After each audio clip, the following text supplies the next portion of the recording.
tonight, has the luck of the Rabbitohs finally run out in a grand final rematch? The Saints got a blessing from above, or was it simply the RFL's match review committee? And who was left with egg on their face as their side got condemned to hell? Yes, hello, and welcome back to the Sideline Chat podcast, the one-stop shop for rugby league. Along with Mark Henry, it's Con Marcellis here, and today is your grand final week part 1 special as we take a look at everything going on in the run-up to both the NRL and Super League grand finals, but business is business, and we start off once again with the NRL preliminary finals matches, starting off with the North Queensland Cowboys up against the Parramatta Eels. For Parramatta, and welcome back, Connor, who I have missed, don't get me wrong. I have struggled over the last couple of times, but anyway, but welcome back. For the Parramatta Eels, Bryce Cartwright's been recorded for the first time in a month. He's taken over from Makatoa. Tom Opacek has been named, but he's still in doubt after picking up injury last week against the Canberra Raiders. And if he's out, Nia Corey will go into the centres with Nathan Brown joining the bench, or Bailey Simonson going straight into the back line. Well, because the Cowboys had a week off in the qualifying final, they've actually had the luxury of naming the same 17 that got the job done over the Sharks in extra time, with Golden Point added on, and Valentine Holmes kicking a 2-point field goal. Yes. That was a cracker of a game. Oh, that was. That absolutely was a spectacular match. I'm very bitter that the Sharks didn't get up in that one, but hey, what can I do about that? As for the Eels, well, they finally broke the duck. This duck, especially in the last couple of years, that has dogged them. They finally won a semi-final showdown, flogging the Canberra Raiders 40 points to 4. Yeah, it wasn't pretty for the Raiders at all, but very good to Parramatta. They actually, like you said, broken a hooter for the first time. Well, how long has it been? It's been 13 years since they last made a preliminary finals berth, and that was all the way back in 2009, where they made the grand final from 8th on the ladder. And didn't they beat the Dragons in one of those games? Hey, if it makes you feel any better, they beat the Dogs in the preliminary final to get there. And we were but that's second funny. on the ladder. But that's funny. But that was more embarrassing for you because you were the minor premiers. Yeah, I know. That's true. But yeah, no, good credit to the Raiders, though. Not Raiders, wow. Credit. Are you sure you're the one who hasn't been out for at least 3 weeks? Because I feel like I'm just coming back now and I'm feeling fresh as a daisy. Mate, it's been doing it solo. It's taken the wear and tear out of me. Now, credit to the Eels, though. They played a magnificent game. They're just way too good to Canberra. Although Canberra were very disappointing, to be quite honest. I thought it would have been a lot more competitive. This game was sold as the battle of the front rowers. On one side, Campbell Gillard, Junior Paolo, and on the other side, you had Papali'i and Tapani. And I think if you wanted a good forward battle, you were severely disappointed because the Eels just opened them up all over the park. Yeah, they certainly did. Look, as you said, they were hyping it up to be the battle of the forwards, and I was really looking forward to it. But yeah, Parramatta just got the better edge. Is it because of the Raiders' brilliant run at the back end of the year, and it finally finally got onto them? I just think it was the case the Eels just played a more physical game. I mean, all the forwards that started the game, they dominated. That was simple as that. Paolo, Campbell Gillard, Lane, Papali'i, all these blokes are up over 120 metres on average. They wrecked the Raiders. And then, of course, the outside men did their job to perfection. I think I've picked 2 standouts because, again, editorial powers, I've decided. Mitchell Moses finally getting through a game where he he got concussed again, which didn't. But he came back. That was the main thing after that one against the Panthers. One try assist, 120 running meters, 3 tackle breaks, 2 goal line dropouts, and then 6 from 8 goals converted. And second to that, Clint Gutherson, 216 running meters, 2 try assists, 5 tackle breaks, and a single offload to his credit. Those 2 guys, they tore the Raiders' left edge apart like butter.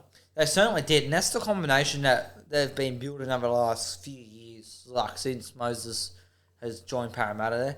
that combination between Gutherson and Moses is getting stronger and stronger each year, and at the rate in this game, and they're only going to get stronger too. But this year's been one of the strongest seasons, with them two as a combination. And defense was the priority for the Eels, and to be quite fair, I don't think the Raiders really stood that much of a chance. Not in the defensive department, no. Like trying to break through the Eels was going to be super tough, and it proved to be that way. Anyone who was on the Raiders bandwagon, I think they thought this is a game that the Eels could slip up on. You thought that. You tipped Parramatta in the qualifying final. Yeah. Why would you? Not taking out of factor the fact that Moses got concussed half an hour to go and Penrith just went ballistic. Yeah, well, I'd say Moses getting a concussed, it could have been a different story. Oh, it could have been. I mean, they were up 8-7 at one stage. But that was then. Here we are now, and I am here running the show. But look, now we've got to focus on this game, of course. This could get very interesting for both sides. Yeah, it certainly can be. It's really, really tough game to pick. Like, obviously, all finals games are very tough to pick, but with the Cowboys having that week off, that could be the difference between the two sides, really. Well, it didn't help the Roosters in 2017. It didn't help having that week off because they got beat by the Cowboys on the road to the grand final. True. And there have been several other sides that got the week off, then got tripped up in the preliminary final. Penrith in 2014, they got tripped up by the Dogs. Yeah, but last time Penrith had the week off, they bloody went through to the grand final, won the goddamn thing. No, they didn't. Last year. Not last year. They got knocked off by South, remember? Oh, that's right, in week one of the finals. Yes, that's right, yes. sorry. Second versus third qualifier. The Bunnies up second in Townsville. Sorry, that's my bad. My bad. I'll take that back then. Home ground advantage, I think. Everyone's going to be thinking the Cowboys will have the weather and the home ground advantage because it's sold out too, by the way. Yeah, it has. So they're banking on that, and of course to win the tight one because this is going to be the downside of the Eels. They don't have anyone who's really got preliminary finals experience. I mean, they got Ryan Madison there, but key players we're talking: Holmes, Townsend. If the Cowboys are to win this, that's what going to be the go-to. Townsend and Holmes both know what's required to get into a grand final, and that's going to be the Cowboys' biggest ace. Plus, you're throwing the form of what Tom Dearden's been in this season, and the form that Jeremy Nanai's been in as well. It's stacking up in favour of the Cowboys to an extent, though. However, the Eels, I think, aren't going to take this lightly. I mean, all this nonsense about an ambush, I feel like this is just a smoke screen because they know there are lessons they learned from the last time they played the Cowboys. Mixed record up in Townsville, but I think, and this is actually interesting, the first time they've actually travelled up to the Queensland Country Bank Stadium. Really? I believe this is their first time that they have played at the Queensland Country Bank Stadium. Well, there you go. So this is going to be interesting. Everyone's thinking the Cowboys, but I think if the Eels play the same way they did against the Raiders, battle it through the middle, take the fight to Taumalolo and to Nanai, because that's going to be the main thing. And then I just think there's something more in the Eels' backs. I think you got that 1-2 punch, Sevo Blake coming off the try line, and then in the attacking position, you'll have those two absolute units ready to fire. You certainly do. It's going to be a very hard one to tell. Like I said last week, or the week before, that this is the beginning of the end for Parramatta. Well, that has proved me wrong. Well, everyone's been predicting it's going to be the end of Parramatta for some time, but here they are, 80 minutes away from a grand final. And you know what? I'm going to give the Eels a chance here. Of course you are, because they're the second team of yours. But I genuinely think, if everyone's saying the Cowboys is going to get up, I think they got a second thing coming. I think the Eels, they squeeze this one home, 1-6. I think Mitchell Moses stands up again and Dylan Brown has an absolute ball. I've been leaning towards the Cowboys pretty much all week, and I'm going to stick with them as well. I just don't think that Parramatta has enough to get over the Cowboys, but you never know. I said to Connor off air, rugby league is a funny game, so anything could happen here. They'll be disappointed the Cowboys lose, but I hope the Cowboys do make it and had their third grand final in under 10 years. Well, because the first one was the story of an all-Sydney grand final and an all-Western Sydney grand final, that sells tickets harder and faster. But it needs to happen first. And speaking of Western Sydney, we will now shift gears up. Who went with the Cowboys? Your margin? Cowboys by 2. So you're calling them another 1-6. Yep. Well, speaking of Western Sydney grand final hopes, we have the Penrith Panthers hosting the South Sydney Rabbitohs for the second time in 3 years in a preliminary final. And of course, the Rabbitohs, only one change made at this point in time. There is no Saliva Havili, so Jed Cartwright has been drafted in on the bench, whilst Alex Johnston and Jai Arrow remain amongst a handful of players under an injury cloud to this point. As for the Panthers, after having a week off, no injury concerns. Although Taylor May is out after accepting a 1-week ban for his high tackle on Penasini in the qualifier final. That sees Charlie Staines coming to the side with Spencer Leniu getting free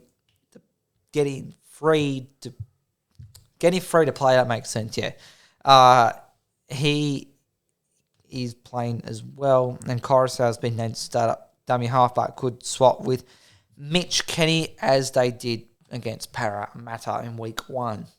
If you had to do a finals bingo in round 13 of the season, would you have had Panthers Rabbitohs prelim final on your bingo card? No. Well, if you To did, be honestly, then no. bloody good on you, because this is going to draw a crowd, big time. Oh, bloody oath it's going to be. I reckon at least 60,000 might fill a core stadium. But with Penrith fans, especially the pride of the league, we could probably expect a full house for this one. Possibly. I mean, the crowds that the Roosters, the Roosters Rabbits games, especially that second one, there's been a fair few or a heap of support for the Bunnies. So you never know. They could outnumber Penrith being at the South's home game, officially a home game. Rather than they're claiming the home ground of Allianz Stadium. But this time the Rabbits are away at their home ground. So, well, speaking of South, they absolutely dominated the Sharks, 38 points to 12. Oh, my God. The Sharks... They let me down. They certainly did. Look, I was expecting the Sharks to be in a very close contest. But coming off that narrow loss against the Cowboys, I think that's in 92 minutes of play. I think that's what got to them. The error count from both sides was atrocious, but the Sharks...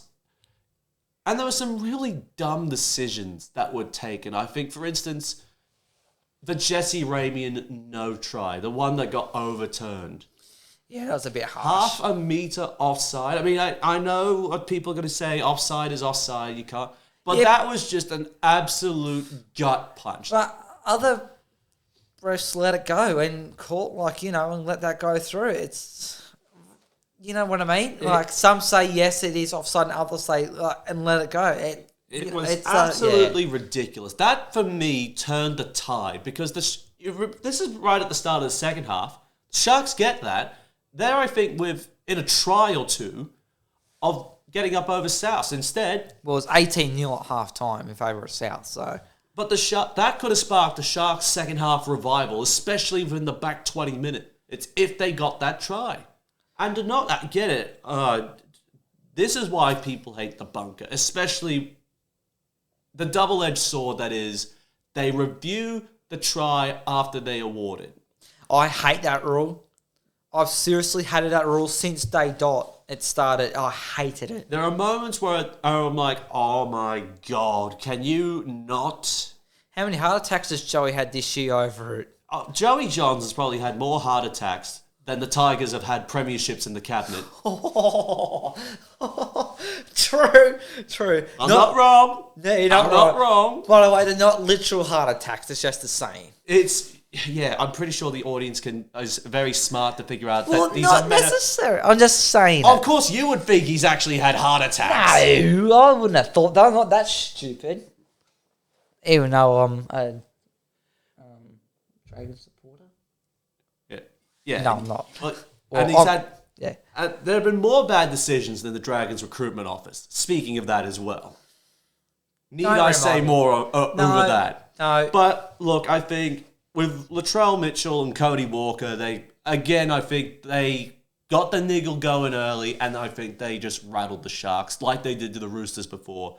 But Cameron Murray, man, I mean, this bloke is South Sydney through and through. And he was, again, I think, the best player on the ground for them.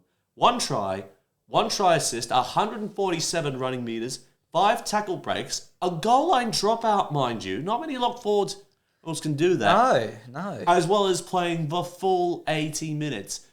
Captain's effort right there. That is a captain's knock for the pride of the league that anyone could be proud of.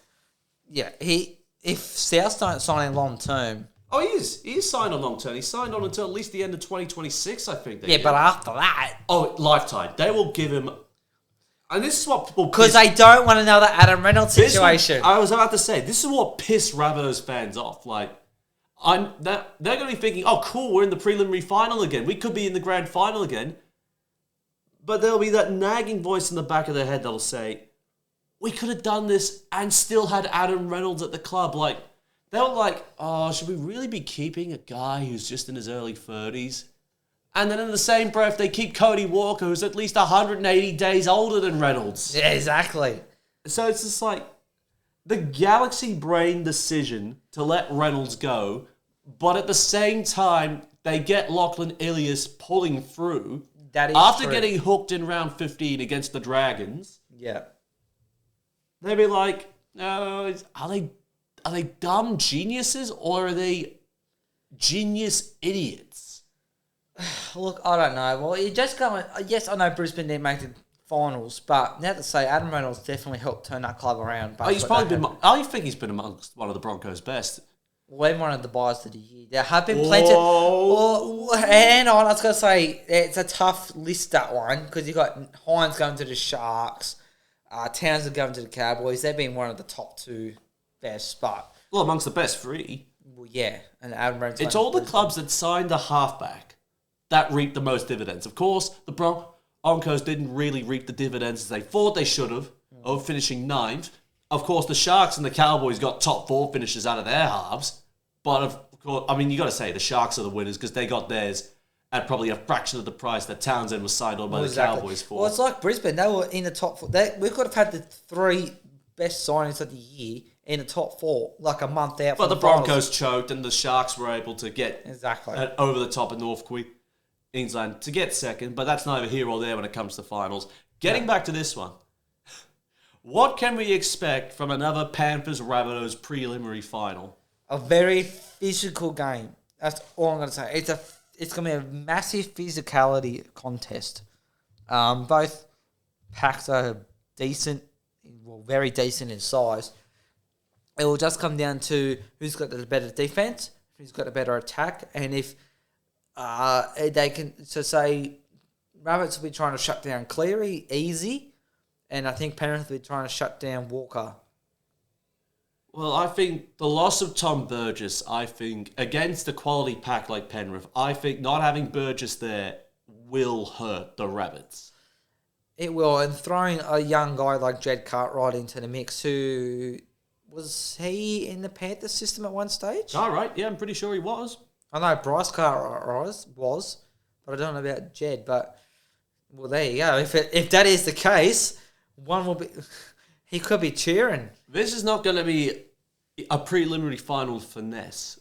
This is going to be your good old-fashioned 1980s style, beat him up, drag him out, knuckle duster. This is going to be a slow grind between 2 quality sides at this point. Latrell Mitchell versus Nathan Cleary of who will have the bigger impact. Yep. Let me just say, could we see Simpin Saturday? What, is Ash Klein reffing? Yep. Yeah, I thought he was. Well, we saw Simpin Sunday.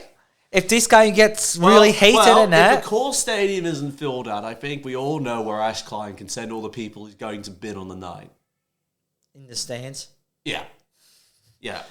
So you're saying his send-off's going to be happening potentially? Oh, I don't think there'll be send-offs, but this will get... ugly. I think this will be ugly, but I think at the end of the day, this is going to be a class difference. At this point, they're not thinking about it, Penrith, but they're going to be ready to go just like that. Yeah. Can't really snap my fingers at the moment. There you go. That's what I'm after. This is going to be physical, if anything. But I think the second team for me to get into the grand final at Accor Stadium, October 2, alongside the Eels, I think the Penrith Panthers win this, and I think they win this marginally. I think 1-6, but I think it's a Nathan Cleary field goal that gets them home. So you're saying a Western Sydney Derby I'm going Western Sydney Grand Final. I'm going all Sydney Grand Final from the West. This is going to be the golden battle of the West. Yeah, fair enough. Well, I said the Cowboys to get through. Like I said, we did that, but as much as I don't like Penrith and I don't want Penrith to be there, they more than likely are going to be there at the grand final. And they could be, if I can English this right, they could be, by the end of next weekend, only the second team to join the Roosters in the NRL era that could have won back-to-back premierships. Yeah. But in saying that, I'm not tipping Penrith. You're going South. Yes. So I'm going to say it's a Cowboys-Souths grand final with the South Sydney Rabbitohs winning by 1 point. You're calling your premiers early, are you? No, I'm saying... for this game, you said? Yeah, for this one. South Latrell Mitchell kick the field goal? Possibly. Possibly. Well, who else do you think could kick a field goal for them? Well, you got Ilias that could. But yeah, probably coming out of Latrell Mitchell. Yeah, that's exactly right. Yeah, we'll come down to Latrell Mitchell. But yeah, so I'm going to say South to beat Penrith by 1 point, so it'll be a Cowboys-Rabbits grand final in my books. Well, I'm going the other way, and it's going to be a Western Sydney grand final on my ledger. Penrith Parramatta. It's really anyone's grand final from that point. Yeah. Now, from the men's to the women's, we have got the NRLW semi-finals at Suncorp Stadium with no Broncos. Hallelujah. Praise the Lord. First up, the Newcastle Knights playing host to the St. George Illawarra Dragons. And for the Dragons, you have got mass changes. So, Kezzy Apps and Paige McGregor are back into the starting roles after a week off last week, while Tegan Dimmick and Talia Holmes are back from injury. So, Mona Lisa Soliola is returning to the bench. Chantel Stowers, Zali Hopkins, Chantel Tugaga, I believe, Renee Targa, and Aliti Namosi all drop out after playing last week. As for Ronald Griffith's side, he has made a couple of inclusions. Tamika Upton is back in the side after missing the last fortnight due to her ongoing calf complaint, with Shanice Parker shifting back into the centres and Jessica Gentle dropping out. Otherwise, the playing group unchanged from the Knights' big round 5 win over the Dragons, 30 points to 8. How ironic. We're seeing another replica of the NRL men's. Roosters Rabbits in the last round, Roosters Rabbits week 1 in the grand final. And now we've got Dragons Knights, Knights Dragons. Except it's at a different ground and the home and away sides are being switched. Whereas but it's the same sides regardless. Exactly. Now, I didn't think Newcastle, well, of course, many were thinking that they would dominate in this second installment of the 2022 season. Of course, I don't regard there being a 2021 NRLW season. I regard that as 2022's A season. But here we are in the B season, as I call it. How would you rate St. George's performance in this particular season? Not as good as last year 2022 A season, to be quite honest. Which is 2021, if you want to officially acknowledge that. Yeah. It's not quite up to how we were last season, to be quite honest with you. I think we pretty much went undefeated last season. This year we've had a couple of losses, so I mean we're lucky to make the finals, to be quite honest with you. I had a feeling we were going to make it, but it was a bit of a touch and go at one stage there. But let's hope we can turn it around and make it a grand final again. Well, that is the question of it. Of course, the Knights, absolute rampage they went on. Defensively, were very sound, only conceding 2 tries. Jesse Southwell, well, of course, everyone's been raving about her at the moment. 88 run meters, 2 try assists, a tackle break, a goal line dropout, and 3 from 6 goals converted to be the Knights' standout player on my watch. I have to agree with you there. But as I was saying with the Dragons rating their season, I have to say, if the Dragons lose this one, yes, I'll be disappointed, but I have to give credit to Newcastle.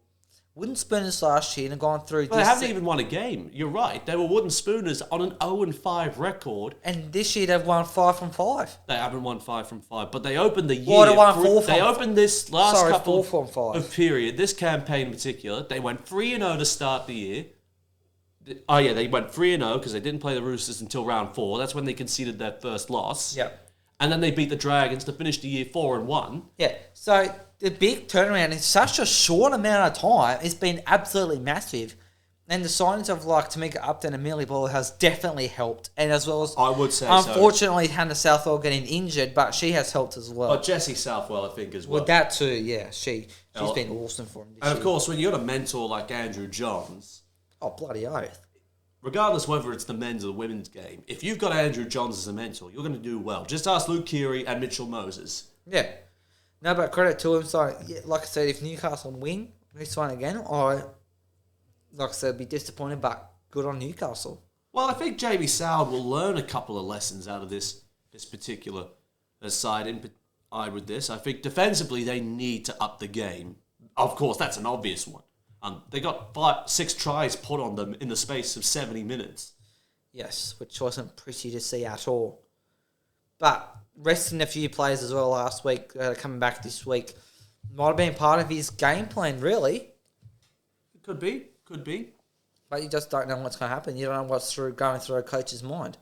No. We can only think of what they're thinking, but it could be completely the opposite. It's exactly either case. And look, this is going to be, I would have to think, with Kezzy Apps, was she missing last week? Yeah, she's back this week. So she's back. I think on the left edge, I think the Dragons is the strongest there. Because, I mean, when you got an edge like Apps, Fui Mayono, McGregor. Well, McGregor's back this week too after missing last week. Tegan Berry, Tegan Berry playing on the left-hand side. I think that's where the Dragons go. I think they go left, and I think they try and punch away at the Knights' right-hand side, especially considering they've had to readjust it in the last couple of weeks. I think the Dragons return serve here, and I think they win this 1-6. Well, I'll try and also get as much ball to like Tegan Berry, Emma Tuttle-Garno, Paige McGregor a lot, and Kezzy Apps, and at least Albert as well. And like I think Rachel Pearce will try and run the show with Fui Mayono, just like running the ball.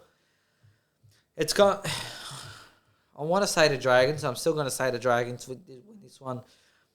Probably by 8 points. It's going to be a very close contest. So you're calling it a Dragon 7-12? Yep. Well, I think the margin's going to be a little bit tighter than that. And finally, with the women's game, we've got the Roosters against the Eels in the second semi-final. And Dean Withers has had a luxury of being able to name the same 17, despite injuries to both captains Tiana Penitani and Samaima Taufa, in a real showdown against the Broncos, 28 points to 16. It was a very much of a showdown in that match there. Did we go through the Roosters team list before we touch on the other games? Yep. Just making sure. For the Roosters, Sam Bremner and Ray C. McGregor are back after getting rested last week. So Jada Taylor drops out with Jocelyn Kelleher. Jocelyn, Kelleher reverting to the bench. Liani Tafuga returning to the win in place of Shannon Rose, and Maya Hill Moana starting in the front row, which puts Kalosapani Hopaway back to the bench with Angela Katoa, yeah, and Samantha Economus dropping out of the side.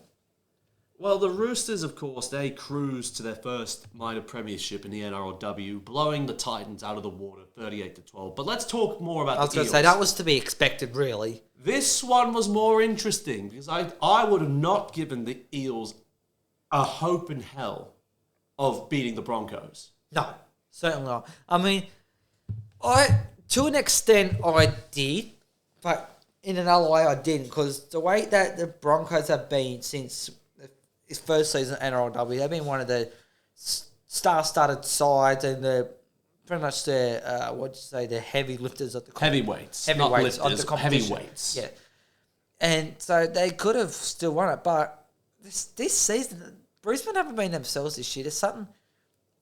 Well, I think that did they have 1 or 2 wins? They didn't have many wins this season, which is very. They beat the Titans up at Moreton Daly and Redcliffe, and then they lost to the Dragons in round 4. Yes. Which set up this all-important clash against the Eels, who had lost all games up to this point, despite coming close to the Titans, and then, of course, the Dragons and the Roosters blowing them out of the water. But look, speaking of the Roosters, they and the Knights have also improved massively, because the Roosters were at the bottom end of the scale early on, but now you look at this Roosters side and you're thinking, oh my God, they are the new Broncos of the NRLW. Well, the Roosters went 5-0 this start of this season. Best year on record, and they've been around longer than most. Well, that was since day dot, but yeah. But yeah, Eagles outscoring the Broncos to win. That is a massive surprise. They scored 2 tries in the opening 20 minutes, and it was just like, the Broncos were shell-shocked in this game. Yeah. Mind you, they did rally, and they were up, I think, 16-12 at one stage? I believe so. They were up, and then they weren't. And it was just like, the moment the Eels hit the front, it was like the Broncos just couldn't handle them. No. And you could tell in the press conference afterwards, Ali Brigginshaw really felt it. But I can see why, though. Being Broncos one of the heavy weights since day dot. And the standards that they carried themselves in as well. I mean, 3 straight premierships, including a couple as minor premiers, and of course, hadn't missed the finals up until that point. Yeah. And then the first one will always hurt. That's pretty much a given. But it's league. You can, I was going to say, you can only win so much amount of games and premierships in that before. You don't go on a slide, but like what they call a window shuts kind of thing. Premiership window. Yeah, premiership window. So yeah. And at the moment, it's close for Brisbane. I'm going to have to say it. Well, I think it might be a bit premature to say it's close. Well, not close, but it's definitely not. It's closing, kind of thing, yeah. I mean, but you look at the Roosters, and it's like their window is practically wide open. You can't shut it. You can't unshut it, even if the ARL tried to backdate it to the start of next year. You couldn't shut that window. No way in the world you couldn't. But look, I think the Eels had a lot of trouble, especially when Penatani went down. But I tell you what, the other captain, Samaima Talfa, even though she had a bloody unit like Amber Hall fall on her leg, she was the Eels standout. 1 try, 307 run meters, 6 tackle breaks, a line break, and 2 offloads. Very solid effort there. That's what you need to get your troops going. You lead by example. And I'll tell you what, leading by example, 307 run meters is... That is unbelievable. Those are some bloody good numbers right there. Very, very impressive numbers indeed. Can she carry that in through? Well, certainly. This is going to be a big test, because you look at the other side of the equation. The Titans didn't have a prayer. No.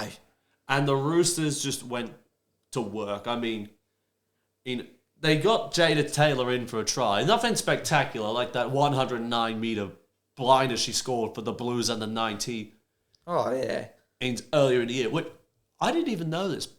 I thought it was a viral try, but I didn't know it had amassed 15 million views. That's a lot of views. Yeah, very much so. That's a very impressive viewing record, or stat there, I should say. I have to say that's a record, surely.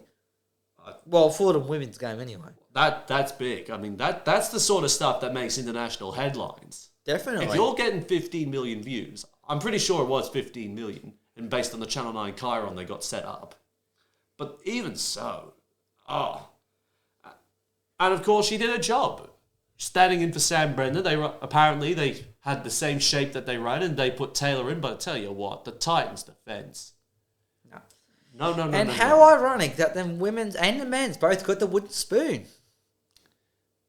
They need to erect a big wooden spoon at Seba Super Stadium in the off season. I don't think the Titans need to erect any wooden spoon monuments, because Western Suburbs would have certainly done that at Tigers headquarters by now. True. But yeah, to have both the men's and women's get the wooden spoon, things we need to turn around for both. But yeah, the Gold Coast Titans absolutely had no chance against the Roosters. It was pretty much it was first last. The centers, the Roosters centers are basically cheat codes for the women's game at this point. They are just a league in a league of their own. And Jess Surgis, I was leaning towards Isabel Kelly, but I felt like we got to go to the other side this time. 1 try, 172 running meters, 9 tackle breaks, a line break, and 6 offloads. I don't know how the Roosters fit in the NLW salary cap. Or should I say Sambero for the Roosters? Because it's the same like it is Uncle in the Nick. Mets. It always comes back to Uncle Nick. He finds infinite room to get that salary cap. Like, he got 2, add Sam Brammer in. She's a really good player as well. But the key star players at the moment is Surgis and Kelly. And how are they fitting in the cap, I do not know. Well, they signed Surgis from the Dragons, so they're obviously doing something right. Signing players from the Dragons to make their side look better. Please don't remind me! I reckon that's why we could have lost the grand final last year, because Jess Surgis would have known how the Dragons played in that. That and the superior Roosters defence, which is what Rooster sides are known for. True. The good ones. Yeah. Oh, but look. The Eels will be here to play, but they're playing against gods. Well, not gods. I think gods is the wrong word, but they're playing against the boss at the moment. This is your heavyweight champion right here, who looks like they're about to defend the title with everything they got. And you're about to step into the ring for a 10-round smackdown. You're going to get it smacked down harder than Benji Marshall trying to lure star players. You're not going to get in there. And, look, I like Benji, but we all know he's going to be well in over his head, and Tim Sheens is leading him down the primrose path of destruction. I don't think there's going to be a way that they're going to get Cam Munster, put it that way. They're not getting Munster. Or Tedesco. Or Mitch Moses. And they're Tigers juniors. Moses and Tedesco, they're Tigers juniors. So you got Tim Sheens and Benji sitting in the meeting with Pasco, Hadjipatelis, and the recruitment director, and they're like, all right, let's draw up a list of all the players we think we can land. So they do that. Munster, Tedesco, Moses, Woods. Please get rid of Woods.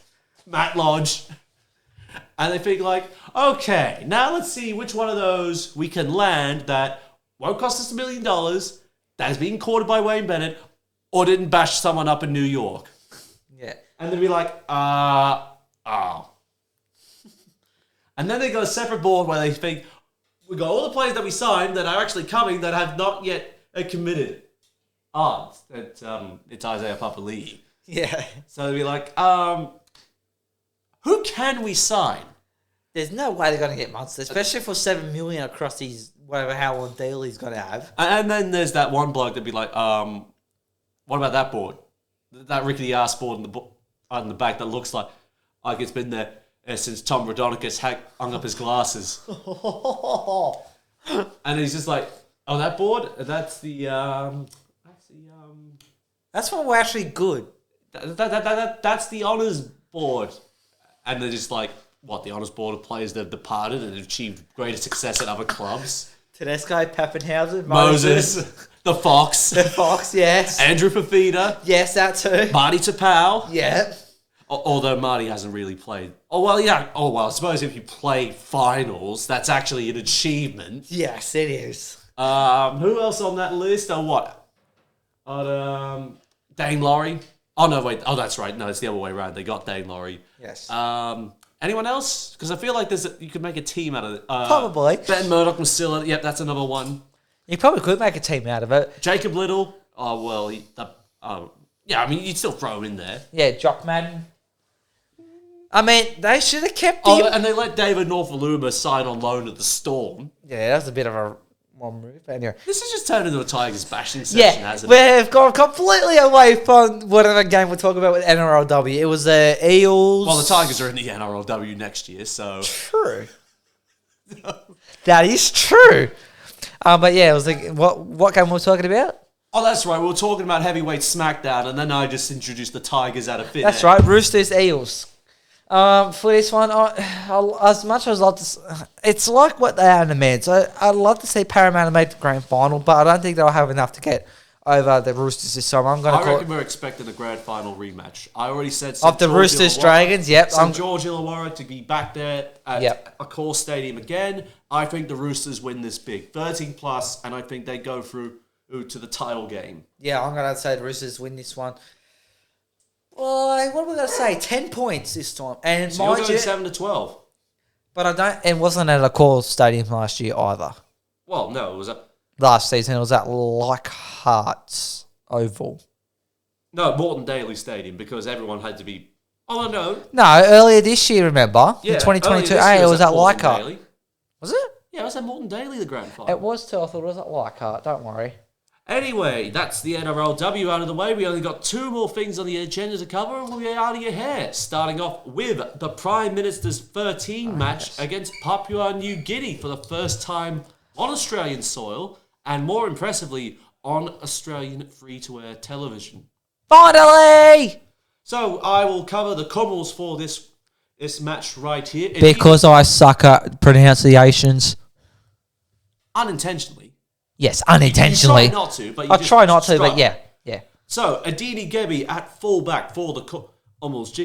Ngutlik on the wing alongside Leo Undupia. In the centres, Brandon Nima and Roderick Ta. I form the centres in the half as Judah Rimbu and Kyle Labert make up the halves for the Commonwealths. In the fours, Kevin Apo starts off the second row with Nixon Putt and Dan Russell in the second row. And up front, it is Mackenzie Yai, Watovo Pora, and Sylvester Nemo making up the front row. And off the bench, Wessa Tenza, Emmanuel Wayne, Zev John, and Francis Kembis. And they are coached by Stanley Tepend, I believe the name. I wouldn't have a clue, to be quite honest with you. I'm pretty sure it is, the coach of the Commonwealths. Okay, full Australia. This is where I can actually get exactly 100% right. Fullback, you got young gun Jane Laurie, with the winners being Josh Adokar and Jojo Fafita, centres being Selwyn Cobbo and Zachy Lomax. In the halves, you got Matt Burton, Daly Cherry Evans. Lock, you got Josh King with the second rows making up of Nat Butcher and Angus Crotton. Up front, Tino Fasul Ben Hunt at dummy half, and Tom Flegler, with the bench being Max Keane, Beau Fermor, Jake Simpkin, and Luke Garner. Coached by Anthony Albanese. Oh, sorry. Mal Meninga. Mal Meninga, sorry. Yes. Sorry. And Stanley Tepend was, in fact, the coach right there. By the way, I knew it was Mal Meninga, by the way. I just wanted to be a smart ass. Yeah, you just wanted to throw Albo in there because the title is the Prime Minister's 13. But get this. Albo being a Rabbitohs supporter, there's actually no Rabbitohs players in the squad. Well, the rule is you have to be out of the finals in order to be picked. Okay.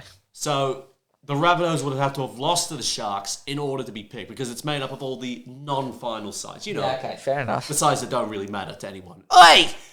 Hey, that goes for you yeah, too. That's exactly what I'm saying, because we're both worthless. Well, half of you are worthless. The other half, somewhat. Being Parramatta. But anyway, this game, it's a very young squad for the Drag. Wow. What are you smoking? Nothing. Very young squad for the Prime Minister's 13 for Australia, with pretty much some more senior players in the squad being Josh Adokar and Daly Cherry Evans. You could throw Tino Fasul in that. You've got to throw Ben Hunt in there. He's a senior player. True. Angus Crichton, I would say he's a senior player. He's probably been forced to become a senior player because of all the injuries the Roosters have suffered. Yeah, and you could throw, to an extent, Tino Fasul because he's a senior player at the Titans, but compared to the squad, he's in the... he's not in the senior part... Well, I shouldn't say he's not in the senior part of the squad, but, he's still compared to young. the others age-wise. Yes, he's on the age-wise, the scale of the leadership group. Yes, that is what I was trying to get at. Now, with the Commonwealths, of course, this will be made up of, PNG Hunters be one, And of course, there's a lot of players in the wider Host Plus Cup that will form this side, as well as, I would imagine, at least a couple of players picked from the Papua New Guinea NRL competition. When they're not causing massive riots in semi-finals matches. Yes. The only player I've heard of in the whole of PNG side is Cole Labor. Well, of course. And that is sad. Well, a couple of names ring familiar. For someone who's doing a bloody rugby league podcast, I only hear one name that's familiar from the squad is sad. Names I do recall. Of course, Labert's one of them, but I don't really watch the Host Plus Cup. Me neither, but I've heard of him before. And of course, there are some players that have come over, retained from the Papua New Guinea Test match against Fiji, of which, of course, they beat the Bate. Of course, Sylvester Namo, I think, was a try scorer, or Mackenzie Iyai was one of them.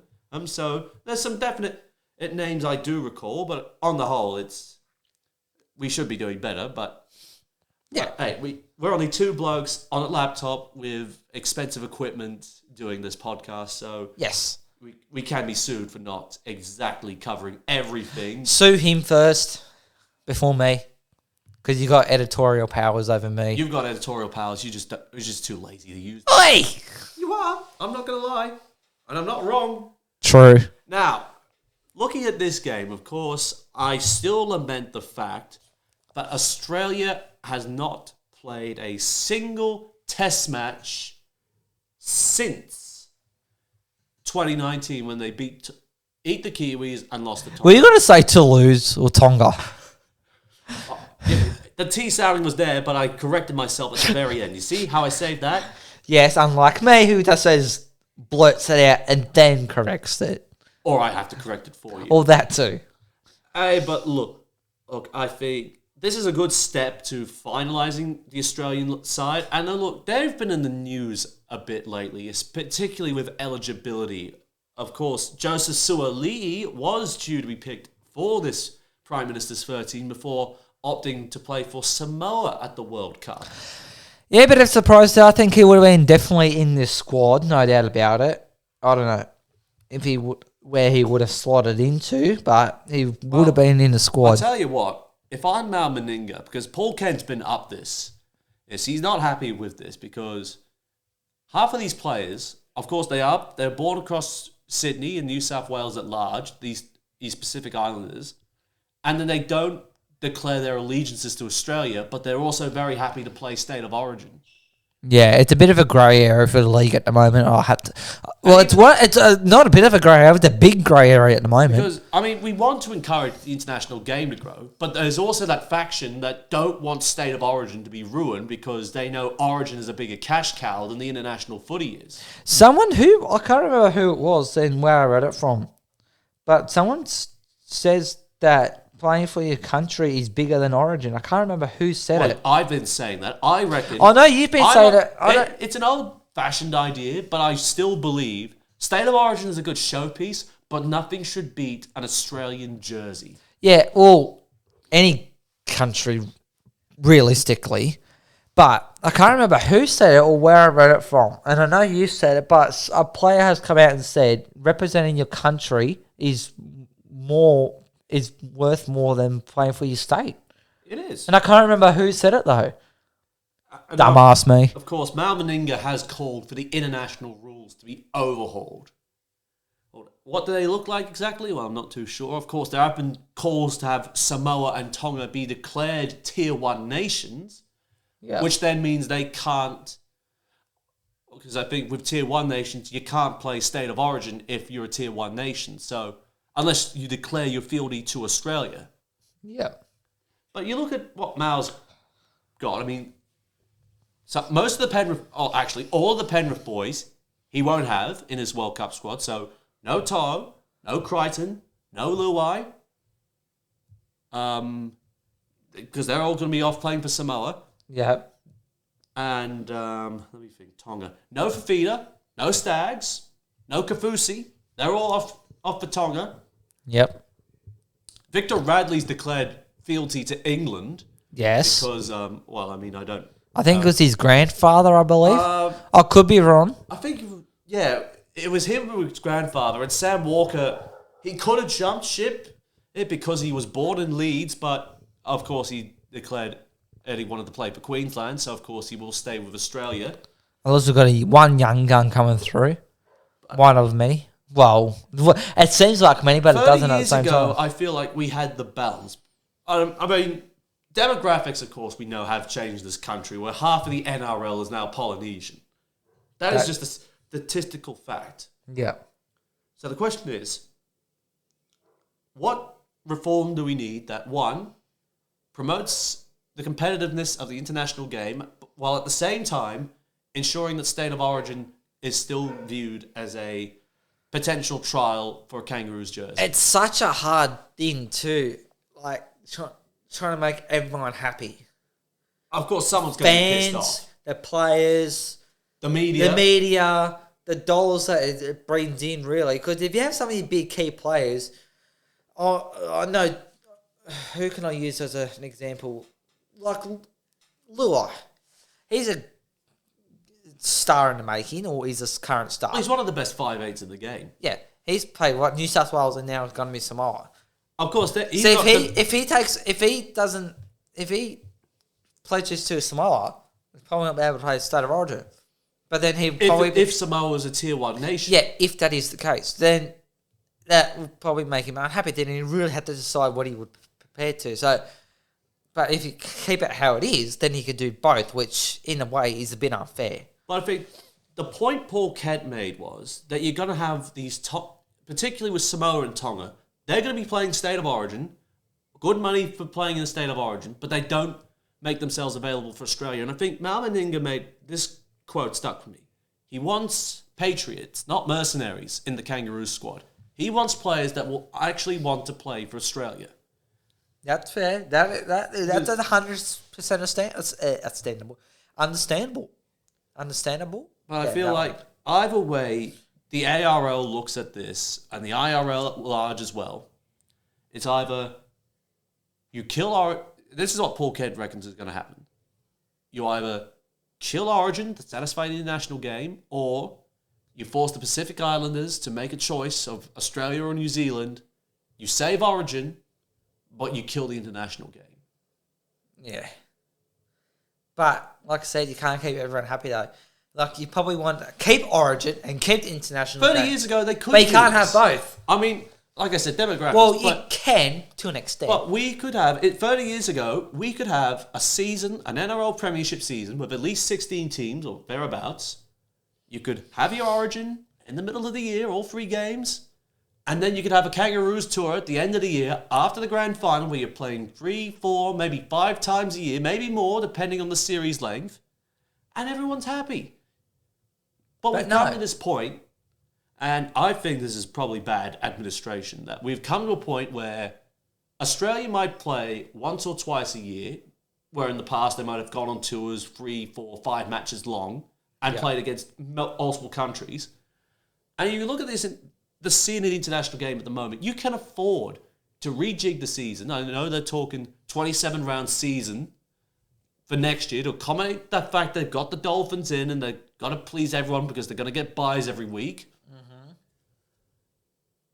How that works out? Well, I mean, there's going to be people smarter than us that are going to be working that out. But smarter than me, which isn't hard to do. But yeah, I get what you're saying though. It's such a big grey area of the game at the moment, and it needs to be fixed sooner rather than later. Then everyone can get a better understanding. Make it clearer for the players and fans and everyone to understand it as well. Because at the moment, it's just all over the place and no one can barely understand it. And for the ARL to actually schedule the Kangaroos to play. I mean, you want to encourage people to play for Australia. What is usually the Anzac Test between Australia and New Zealand? But they scrapped that at the end of after 2017. Which is stupid. Well, they got rid of City Country as well. Which is also stupid. But I tell you what. They need to bring those back. A standalone... I mean, you can't... Because that's the problem with State of Origin. And I know this is a side tangent. But what Origin has done, it's taken away the energy for Australia to play a mid-year international.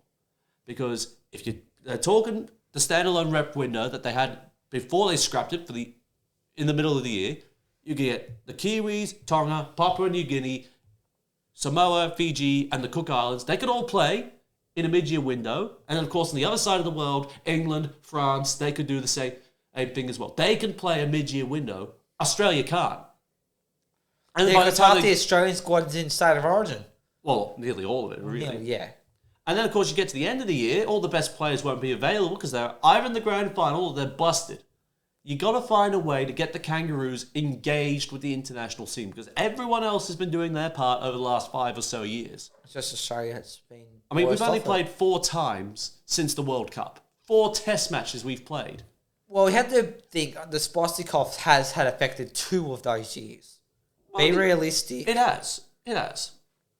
But this is the moment, now that everything's starting to really clear up and everyone's really gotten over COVID.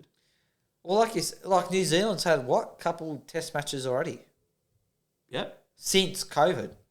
Yep, the Kiwis have played once. They'll play again against the Leeds Rhinos in a warm-up game. England, they got more games to come. They've got a couple more games to play. So their players are going to be ready to go. So it's good old Australia sitting out here doing absolutely nothing.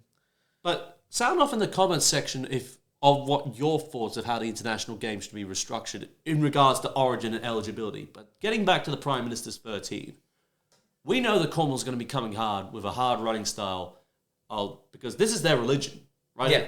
Rugby league is religion in Papua New Guinea. Just look how the reception that Justin Olam gets when he scores a try or whatever. I'm surprised he's not in the squad. Oh, no. I'm surprised he's not in the squad, though.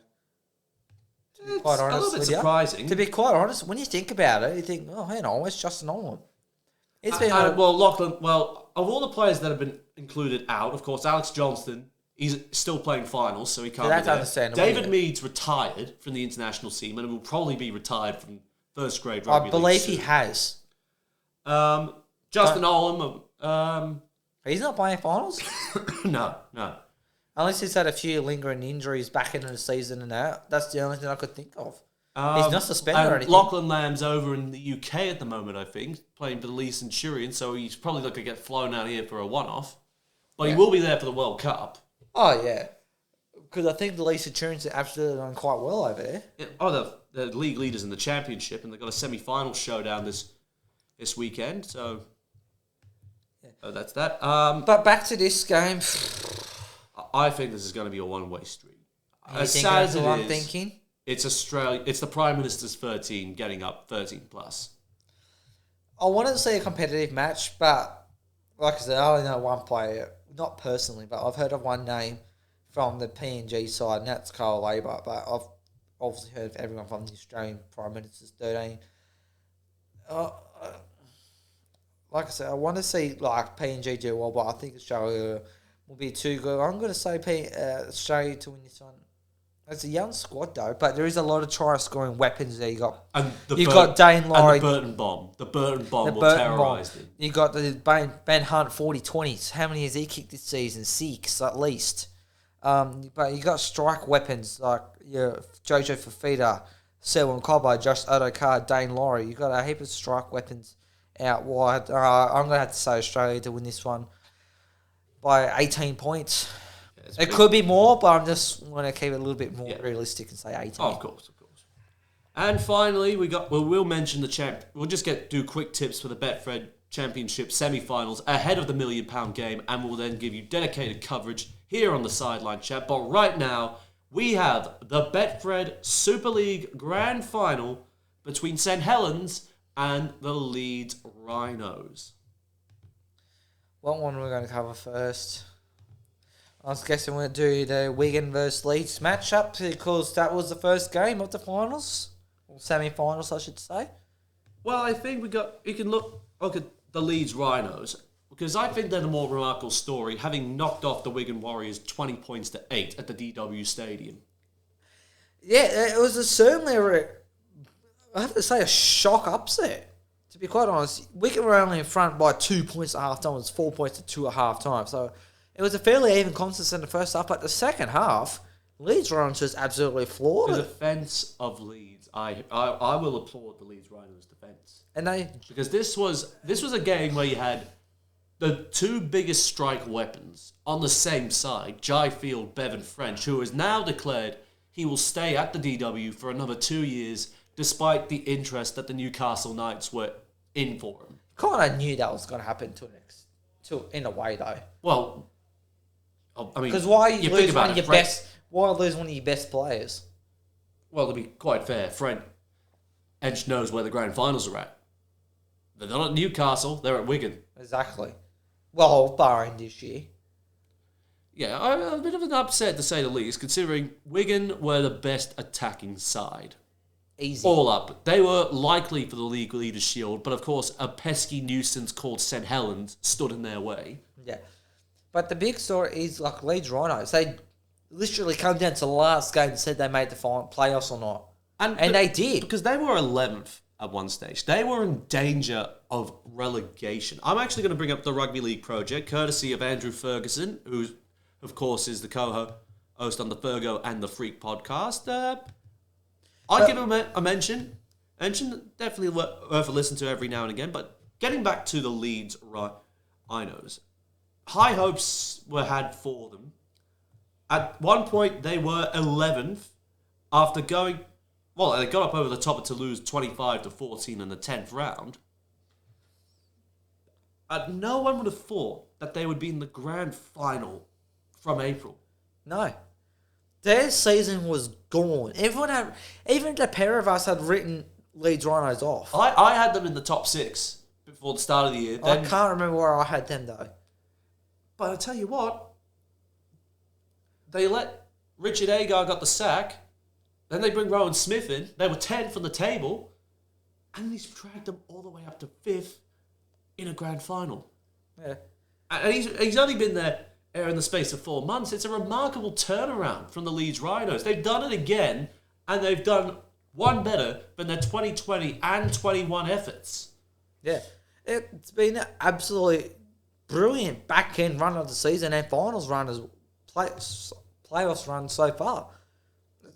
Beating Wigan in the 150th anniversary, they will be disappointed. A big shock. To not make the grand final. James Bentley, I mean, he cops a lot of slack because he spends a lot of time dining out with the match review committee and getting red carded every now and again. But he played a big role in this is game. One of his best games he's had. 2 tries, 73 run meters, 3 tackle breaks, and a line break. And how about that moment, Jared O'Connor getting the Man of the Match award? Yeah, good. And his father Terry being there as well. Yeah, that was unbelievable. And he could be playing in the grand final easily. I think they're talking he might still start in the grand final. I hope he does, because he put in, like that man of match performance there, and good on him. And I hope he makes it and stays in the grand final.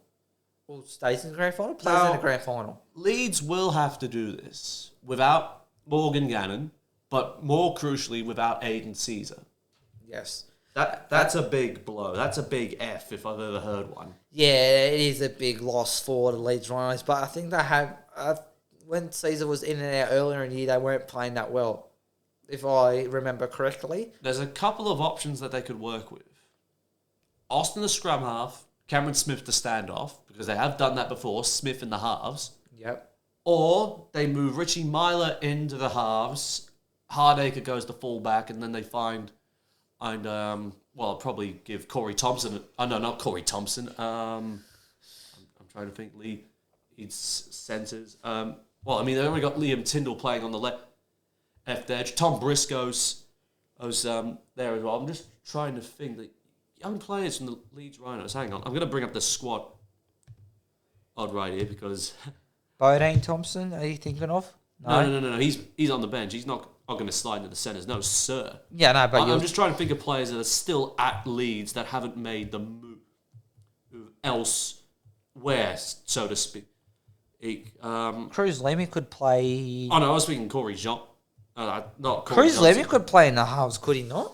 Well, he has played in the halves last year when he had to, so you could bring him off the interchange, stick him there alongside Austin, and then have another... forward on the bench. But you didn't think about that Other than that, Jack Broadbent's already left. He's playing at Featherstone at the moment. Shout out.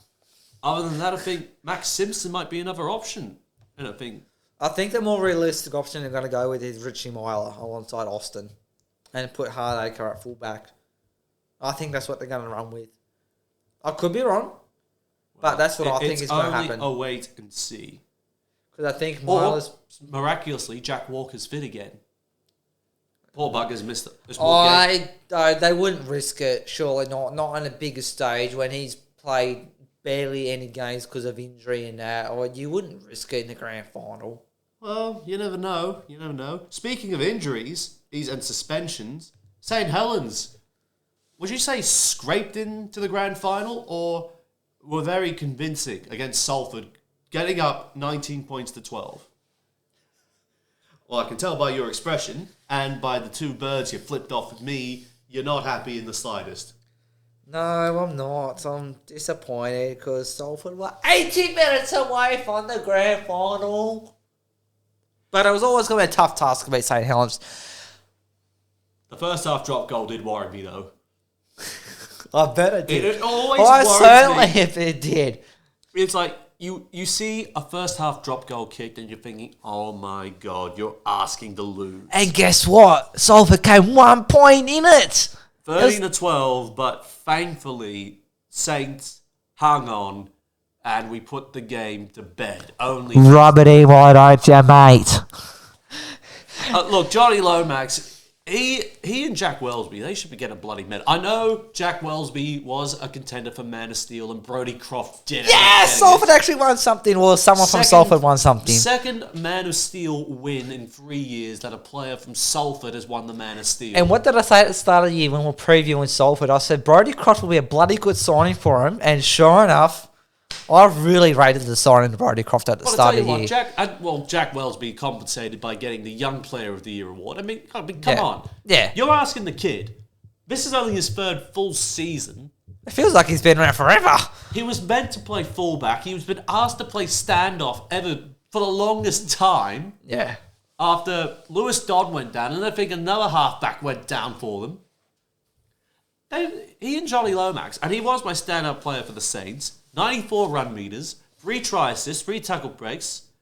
Because the RFL do not count goal line dropouts, I've measured it somewhere between 1 and 3 goal line dropouts and the drop goal on half time. Back to your question about did St. Helens convincingly go through or scraped in? They scraped in. I reckon they scraped in.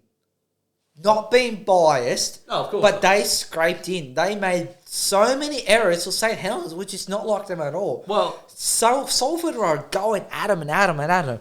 But what cost Salford that game was...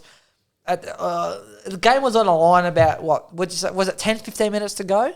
I would think so. And Salford just made too many errors, and even with 5 minutes to go, they're still within a chance. Yes, they still had to kick a drop goal or whatever. But I think they just... Well, they gave away cheap penalties, you could say, and that's what really cost Salford that match, which is very disappointing to see because they had to work hard for it. The remarkable thing is, everyone thinks St. Helens have been invulnerable this entire year, and they're league leaders. That reflects. But the fact that they have still maintained their dominance with all the injuries that they have suffered. I mean, you look at the 17 that ran out against Salford. Jack Wellesby started the year at fullback. Mark Percival was missing for 4 months on end. And comes Tommy back. Makinson, he's been in and out of the side. Same with Will Hopper-Whitey, Conrad Hurrell, Sione Matalier, Alex Wormsley, Morgan Knowles. All of these key players have missed big chunks of the year. Yeah, and they come back and just scrape through. What to say, Jonathan Bennison added, he tried his absolute best, didn't he? Yes, he got a try, which is credit to him, but he was getting involved a fair bit in the game, to be quite honest. I don't think he's played that many games this year. Well, he's probably played more often than I thought, but... He is a clear candidate to get the Saints' number 5 jumper with Regan Grace departing for French rugby. Oh, no doubt about that. But yeah, Salford really gave St. Helens a run for their money. But I think in the end, cometh the hour, cometh the champions. And what they... champions... And they say never write off the Saints. Famous line from Eddie Hemmings. Never write off the Saints. Well, when Salford were and the making that many errors in that second half, and I thought, oh, sugar, here we go. They're going to come. I've never written them off, but I thought, oh, no. The final try from Jonathan Bennison puts that game beyond any reasonable doubt. Joe Batchelor, of course, again, another 2 tries to his name. He is definitely going to be in Sean Wayne's England squad. Definitely. I'm not making... I'm not making excuses for Salford. We didn't have Brodie Croft, which didn't help either. But losing Andy Ackers early on in the match certainly did not help us at all, because he's been a great attacking weapon from dummy half for Salford this year. But who filled in for his spot? I believe it was... Amir Burrow. He did well, as much as he could. So, we had that extra option there, but that really did hurt Salford, losing Andy Ackers. Well, the good news for St. Helens, Morgan Knowles will actually play in the grand final after getting his 2-match ban for a chicken wing tackle overturned at the judiciary. And Will Hopperwadi will also be back in the side, so that's a bit of a rip for Jonathan Benison. Surely they'll have him on the bench in the 14. Surely. Joey Lussick's wearing 14, remember? Well, in the... Not wearing a 14, but coming off that interchange. But you don't know, but I don't think they'll risk it being the grand final. I think he'll just be dropped out altogether, to be quite honest. Well, this is the 25th grand final in the history of Super League. Of course, the Leeds Rhinos were the first to contest this all the way back in 1998. And they ended up losing to the Wigan Warriors. Yep. But Saints, once again, are there. This is the 4th straight grand final they have made in a row. And they are gunning for a big piece of history. They've already got the 3-peat under their belt. Now they're gunning for 4 in a row. Not even the Leeds Rhinos could have. The Golden Age Leeds Rhino side could not achieve 4 in a row. Well, Leeds Rhinos, like you said, in the Golden Age, did 3 in a row. St. Helens at level with that. Can they go one better? And Christian Wolf's final game at the helm for St. Helens before he comes over to be assistant coach to Wayne Bennett at the newly founded Dolphins club for the NRL. Losing it, if Aiden Caesar's still playing this grand final, I think it's a 50-50. I reckon it's still without Caesar, it's a 65-35, but clear, more or less leading towards an 80-20. I think for the 2022 Betfred Super League Grand Final, I think St. Helens win the Grand Final for the 4th year running, and I think they do it. They don't do it pretty, but they do it professionally. 1-6. I think St. Helens earn their 4th straight crown and send Christian Wolf out on a high. It would be good if they do break the record books, and they're just such a professional side.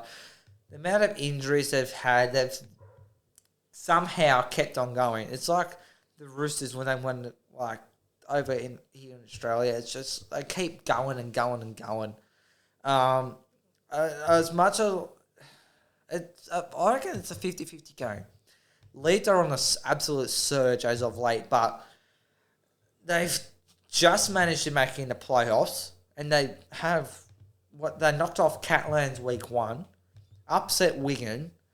They could upset St. Helens, but I think St. Helens would be too classy for them, which makes me choose Leeds Rhinos to win by 1-6. So you're going Leeds, I'm going the Saints. Biased. We'll see about that. But remember what Eddie Hemming said. Never write off the Saints. Exactly. Now, I think there was even a sign at Totally Wicked Stadium against Salford. There is. And finally, we'll just do a quick speed round tips for the Championship semi-finals. The winners to meet in the £1 million game next weekend. First of all, Lee Centurions up against the York City Knights. Who are you going with? Well, from what I've seen over the season, Lee Centurions have been absolutely flying, except for when they pile on 100 points. I think they did. I'm going to say Lee Centurions for that one. Well, I'm going Lee as well, 7-12. And finally, Featherstone Rovers up against the Batley Bulldogs. Another remarkable effort from Craig Lingard, but does he get Batley into the £1 million game? Oh, look, Featherstone, they were pushing, well, not pushing, but they were up there with when Toulouse were in the championship last year, and they've been up there again this year. I'm going to say Featherstone to win this one. I'm going to go with Featherstone as well. I think this is going to be an ugly affair, especially with the news that they have locked in Mark Carella, Joey Leilua, and Jonathan Ford in on long-term deals, with probably the prospect that they will be led by Brian McDermott into Super League for the first time. Is Mark Carella going to pull out this time like he did with Toulouse? No, I don't think he will this time.